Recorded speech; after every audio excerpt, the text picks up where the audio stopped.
بسم اللہ الرحمن الرحیم۔ السلام علیکم، امید کرتا ہوں آپ خیریت سے ہوں گے۔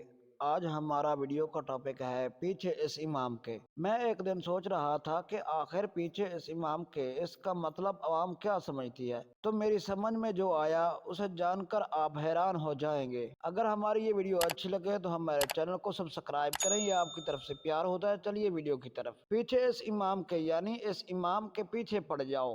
کہاں جاتا ہے، کیا کرتا ہے، کب سوتا ہے، اکثر یہ سنتیں پڑھتا نظر نہیں آتا۔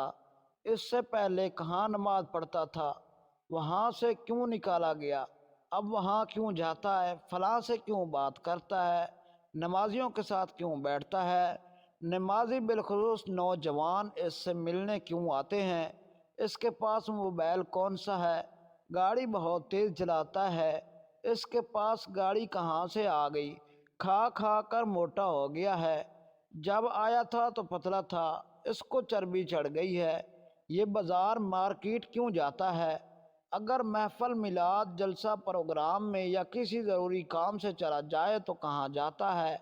یہ امام بہت غیر حاضر ہونے لگا۔ ابھی جماعت کھڑی ہونے میں 3-4 منٹ باقی ہوتے ہیں، لوگ پیچھے مڑ مڑ کر دیکھتے ہیں کہ امام آیا ہے کہ نہیں۔ سالوں سال گھر نہ جائے، اپنے والدین بیوی بچوں سے دور رہے، اگر مہینے 2 مہینے بعد 2-4 دن اپنے گھر گاؤں چلا جائے تو بعد فتنہ پرور شور مچاتے ہیں۔ لو جی، امام صاحب بڑے غیر ذمہ دار ہو گئے ہیں۔ خود کو مہینے میں 4 یا 8 چھٹیاں درکار، مگر امام بندہ بشر تھوڑی ہے، اسے چھٹی کا کیا حق پہنچتا ہے۔ خود روز گھر جائیں مگر امام نہ بھائی نہ۔ امام کبھی بیمار ہو جائے تو بجائے عیادت و بیمار پرسی کے اس پر بھی اعتراضات شروع کر دیے جاتے ہیں، بس جی ان کو تو کوئی بہانہ چاہیے ہوتا ہے، وغیرہ وغیرہ۔ آج اکثر ائمہ مساجد ان چیزوں کا شکار ہیں۔ وہ اپنا دکھڑا کہیں تو کس سے کہیں، نہ ان کا کوئی حامی مددگار نہیں۔ قوم جب چاہتی ہے اماموں کو نکال دیتی ہے، اور اکثر جگہ اماموں کو حسد، بغض، ذاتی انتقام کی وجہ سے نکالا جاتا ہے۔ امام بیچارہ بھی اپنا بیگ اٹھا کر چل پڑتا ہے۔ جیسے ہی وہ جاتا ہے، فتنہ و فساد کے چیمپئن معاشرے کے ناصور اس کی ایک برائی کو 100 برائیاں بنا کر عوام کے سامنے رکھتی ہے۔ اگر یہ جھوٹ ہے تو آپ مجھے بتائیں، اور اگر یہ سچ ہے تو یہ جو ہمارا پیغام ہے آپ دوسروں لوگوں تک پہنچانا، یہ آپ کا فرض ہے۔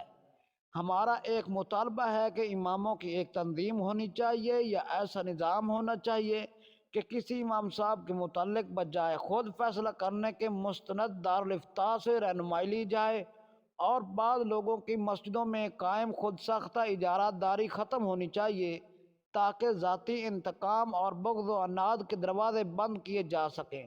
یاد رکھیں، مصلی پر کھڑا ہو کر ہمیں نمازیں پڑھانے والا ہمارے اور رب تعالیٰ کے درمیان سفیر اور نمائندہ ہوتا ہے، اور یہی وہ عظیم شخصیت ہوتا ہے جسے ہم نائب رسول کہتے ہیں۔ امام حضرات بھی اپنے منصب کے ساتھ پوری وفاداری کریں اور اپنی ذمہ داریوں کو حتی الامکان پورا کریں۔ امام اپنے علاقے کا تاج بادشاہ ہوتا ہے۔ اللہ پاک عقل سلیم عطا فرمائے اور اماموں کے حقوق ادا کرنے کی توفیق عطا فرمائے۔ اگر ہماری یہ ویڈیو اچھی لگے تو ہمارے چینل کو سبسکرائب کریں، آپ کی طرف سے پیار ہوتا ہے۔ ہمیں دیجیے اجازت، پاکستان زندہ باد۔